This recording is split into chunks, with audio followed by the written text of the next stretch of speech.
महावीर हनुमान जी को शिव जी का 11वां रुद्र अवतार कहा जाता है। महावीर हनुमान भगवान राम के बहुत बड़े भक्त थे। उनकी माता का नाम अंजनी और पिता वानर राज केसरी है।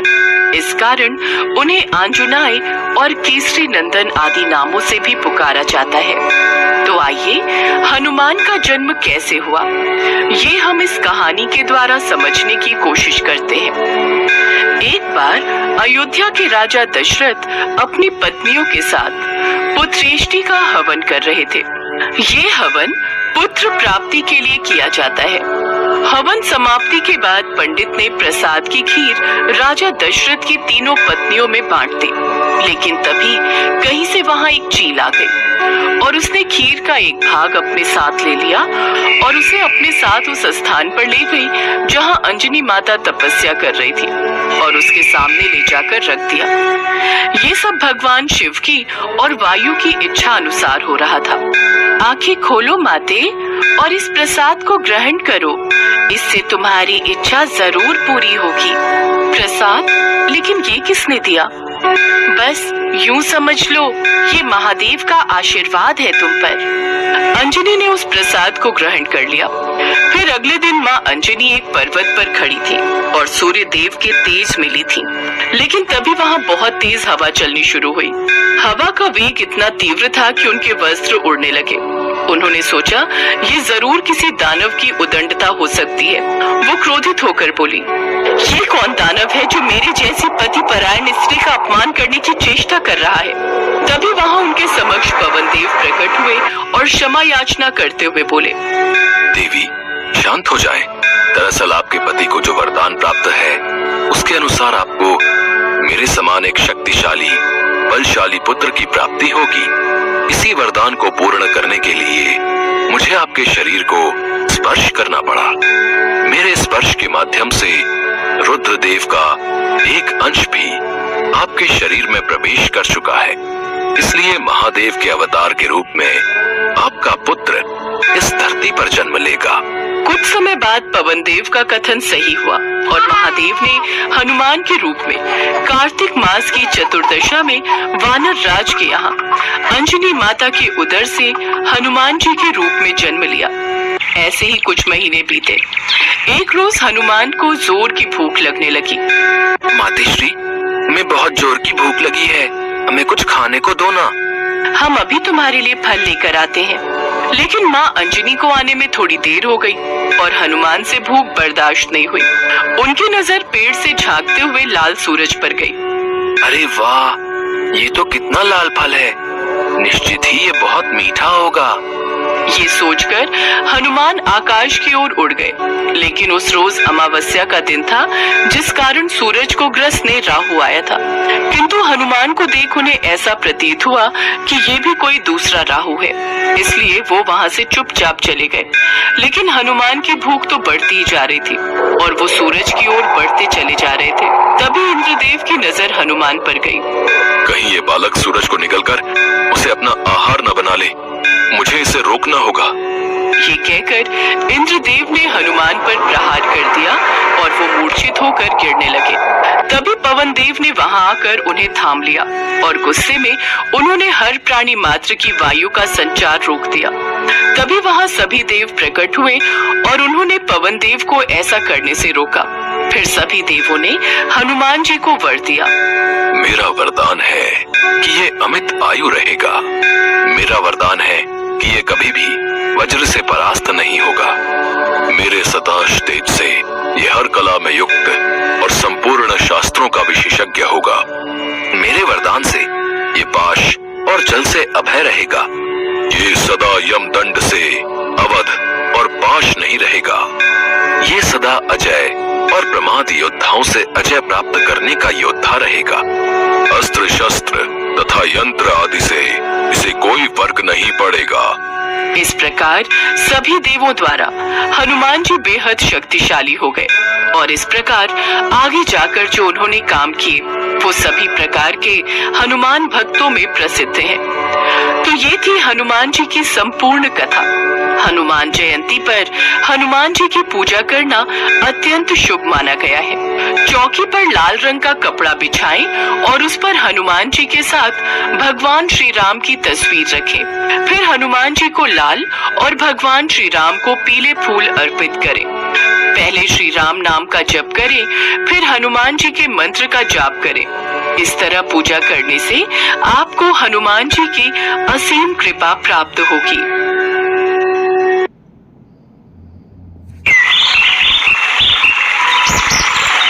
सीतापुर गांव में एक बहुत पुराना हनुमान मंदिर था।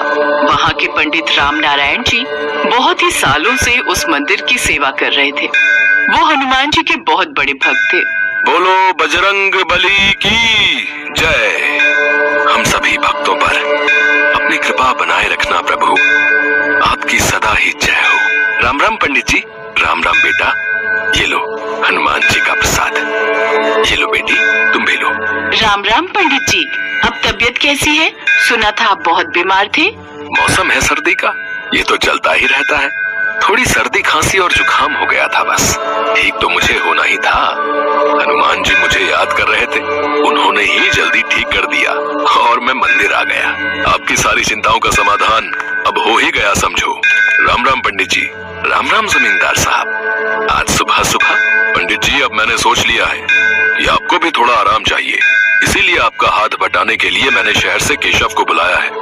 मेरे साले जयप्रकाश के घर के पास ही मंदिर में एक पंडित जी हैं, उनका बेटा है केशव। केशव, ये हमारे हनुमान मंदिर के बहुत पुराने पंडित जी हैं, राम नारायण जी। अब तुम्हें इनके साथ ही रहना है। चिंता मत कीजिए जमींदार साहब, अब मैं पूरी तरह से मंदिर को संभाल लूंगा। राम नारायण जी, अब आप हनुमान मंदिर की सारी सेवा मुझे दे दो और आराम से बैठो। हाँ हाँ बेटा, जरूर। मैं तुम्हें मंदिर के सभी कार्य समझा देता हूँ। ये साप्ताहिक आरती की सूची है। यहाँ इस दिन कथा वाचन होता है, किस समय कीर्तन होता है वगैरह सब कुछ इसमें विस्तार से लिखा हुआ है। प्रत्येक सप्ताह भंडारा भी आयोजित होता है। धीरे धीरे तुम सब सीख जाओगे। राम नारायण जी केशव को सब कुछ समझाते रहे और केशव ध्यान से सुनता रहा। हनुमान जी की मूर्ति बहुत सुंदर थी। उस पर सोने का मुकुट, गले में सोने की माला तथा सोने के अन्य आभूषण भी जड़े हुए थे। केशव का सारा ध्यान बस हनुमान जी के सोने के आभूषणों पर ही रहता था। उसके मन में सोने के आभूषण देखकर लालच उत्पन्न हो गया और वो आभूषण चुराने के लिए योजना बनाने लगा। ऐसा क्या करूं जिससे सांप भी मर जाए और लाठी भी ना टूटे? मुझे तो हनुमान जी की इस मूर्ति से आभूषण चुराने ही होंगे। बहुत महंगे आभूषणों से श्रृंगार किया हुआ है। बस मौका देखते ही आभूषण मुझे अपने कब्जे में लेने। बस ऐसे ही रोजाना राम नारायण जी देर से मंदिर आए, फिर मेरे पास अच्छा मौका रहेगा। राम राम पंडित जी। पंडित राम नारायण जी नहीं आए क्या? हाँ, वो आजकल मैं मंदिर की काफी चीजें संभाल लेता हूँ ना, इसीलिए वो देर से आते हैं। कुछ काम था? हाँ, वो उन्होंने हवन की सामग्री लिखवाने के लिए बोला था। अच्छा अच्छा, कोई बात नहीं, मैं लिख देता हूँ। केशव हवन की सामग्री लिख देता है। शुक्रिया पंडित जी, बहुत बहुत धन्यवाद। खाली धन्यवाद से काम नहीं चलेगा। कुछ दान दक्षिणा तो दो। मैंने इतना समय लगाकर सामग्री लिखी है, कम से कम 501 रुपया लूंगा। पर मेरे पास इतने पैसे नहीं है। पंडित जी ने तो कभी मेरे से इतने पैसे नहीं मांगे। अरे पंडित जी अब बूढ़े हो गए हैं, उन्हें क्या समझ के कैसे काम चलाना है? हमें भी तो खर्चा पानी निकालना होता है। लाइए, दीजिए, दक्षिणा दीजिए। तभी पंडित राम नारायण आ जाते हैं और वो केशव को ऐसा करता देख लेते हैं। केशव, ये क्या कर रहे हो?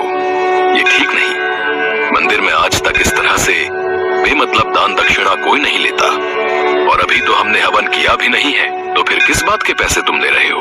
जब हवन हो जाएगा उसके पश्चात ही हम दक्षिणा लेंगे, अभी इससे पहले कुछ नहीं, और वो भी इनके सामर्थ्य के अनुसार लेंगे।